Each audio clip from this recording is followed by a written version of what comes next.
Good morning and welcome back. Today we're thinking about sowing seeds. Sowing seeds of flowers and vegetables indoors. Now indoors can mean in a greenhouse or in the house.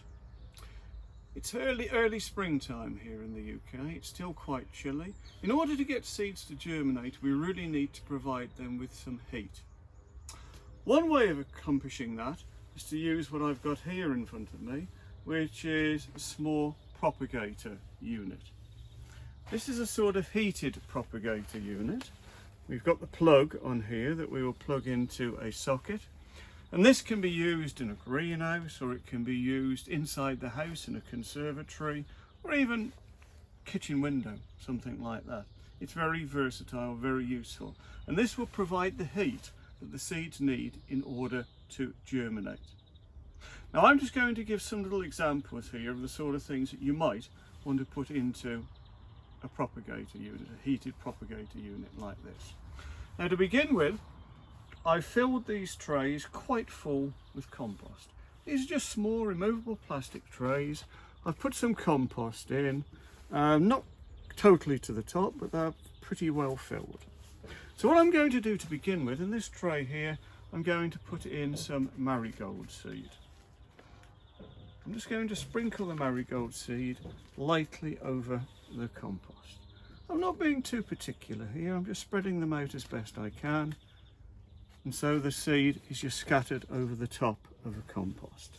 So that's some flower seeds, some marigolds, one of my favourite flowers. Now in this one here, we're going to sow some lettuce. We've got an all year round lettuce, and we're just going again to lightly sow some seeds. Now here I'm just going to pinch them between my fingers and just try and broadcast them over this tray. I don't want too many in. We don't want too many lettuce coming at the same time. Okay, something like that should be absolutely fine. So those are our lettuce, all year round lettuce. And then in this third tray here, I'm going to put some tomato seeds. It's going to be a variety called Shirley, which is one of my favourite tomatoes. Now if you buy some seeds, you don't get many in a packet, and you need to be quite careful looking after them. And then you spread them out on top of the compost. Now I've saved a lot of my own seed as well, so I'll be able to sow some of my own seed too at a later time. But for the moment, I'm just going to sow the Shirley tomatoes that I bought in a packet. Okay, so those three have now been sown. Now what we're going to do is just lightly cover them with compost. We don't need a lot, just a little bit. Now I've got here some very fine compost. You can actually get specialist seed growing compost, but you can also get multi-purpose compost that are very fine and suitable for this job as well. So all that I'm doing is I'm just sprinkling a little bit of compost over the top. If you had a coarser compost, you could always use a sieve, a garden sieve, to actually take out the lumps and to make sure that it was nice and fine as it's going over the top of your seeds. As I said, this is really fine compost. I'm satisfied that this is going to be okay and it will serve the purpose that we want for it.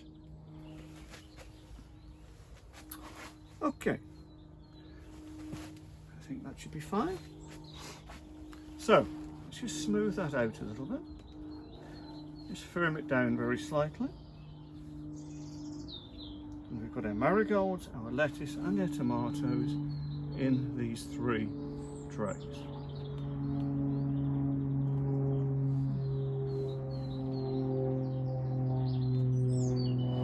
The next thing to do would be to water them and then put the lids back on.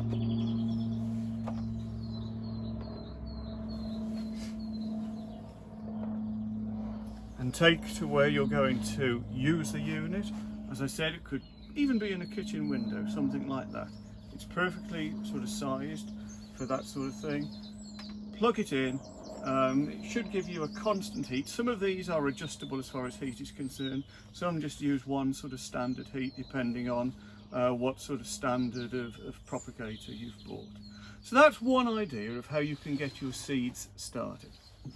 Now another idea is just to have an ordinary seed tray like this one, which I've partially filled, almost filled with compost, and I'm going to sprinkle some cosmos seed on here.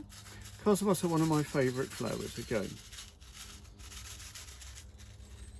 Not being too fussy here. I'm just spreading them out as best I can.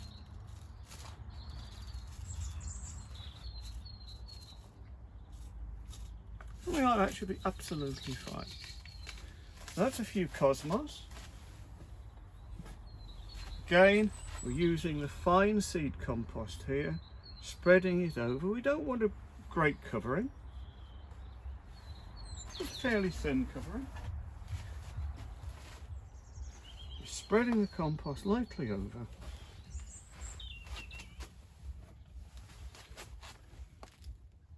Like so. And again, just firming down a little bit. Now that one can be taken into the house or wherever you're going to provide the warmth. What I would normally do in that circumstance would be I would put some plastic over the top to encourage a germination. So you could have a sheet of plastic, even put it in a plastic bag, something like that. Obviously keep it watered.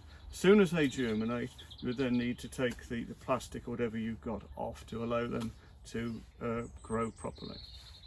Another way of doing it would be to use a unit like this. Now this is a little sort of propagator unit where you've got the cells, and here you would sow cells. You would sow the seeds individually into the cells. One seed into each one of those little cells. And you would put the lid back on, and again that can go anywhere in the house where it's nice and light and warm, and that will encourage you to get some nice early seeds. I'm not going to plant that for now. This is just an example of the sort of thing that you could do. All of these are very good ways of starting off seed early in the season when you really do need some heat to get the seeds to germinate. Now I'm going to go on now to two other sorts of seeds. I'm going to be thinking about some more vegetable seeds. I'm going to be thinking about peas and beetroot. And we're going to be thinking about how we're going to plant those. Now again, at this time of the year with your peas and your beetroot, I like to start them off inside, in the warm.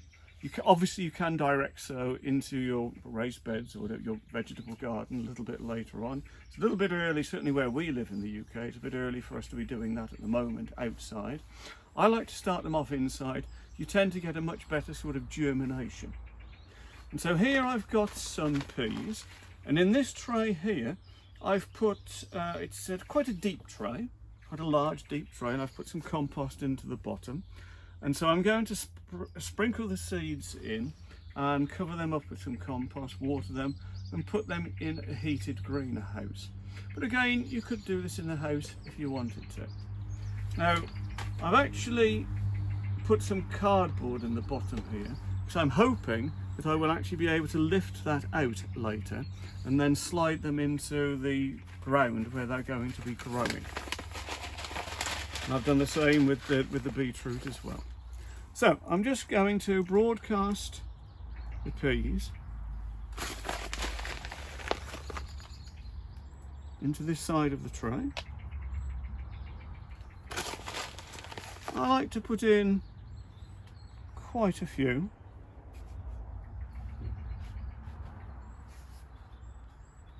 Again, everyone's got different ways of doing these things. Everyone has different ideas. This is just my idea. And again, over on this side as well.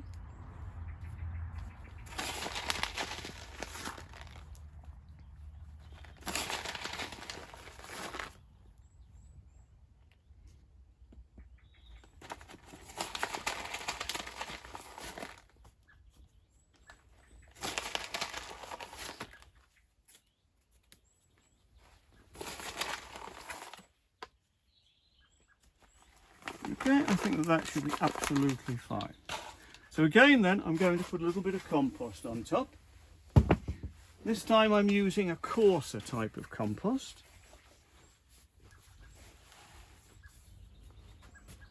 It's not as fine as for the little seeds that go into the propagators. This is a coarser type of compost. Again, just a multi-purpose compost.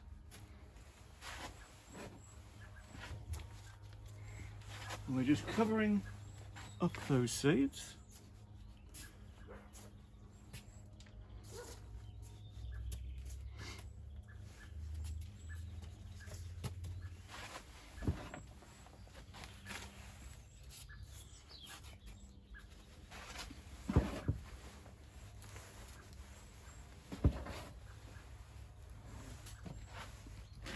That's it. Now I'm going to water those, I'm going to label them, and then put them into the greenhouse. Now the last one that I'm going to do is some beetroot. I'm going to have some early season beetroot. Same sort of principle as before. We're spreading the beetroot out on the compost in the tray.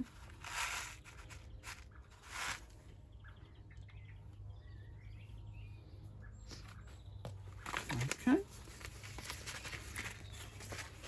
And then we put our compost on top. If too many of the beetroot germinate, I will just remove some of them if they're too close together.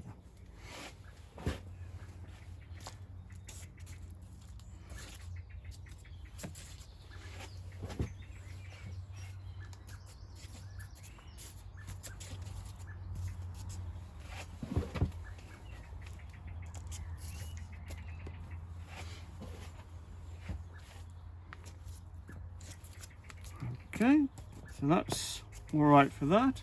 Again, water, label, put into the greenhouse or somewhere where it's reasonably warm. They don't need as much heat as some of the other things, but reasonably warm. Certainly need to avoid frost, and hopefully before too long they will start to germinate, and eventually, hopefully, we'll be able to lift them out and put them into the ground in situ where we want them to grow.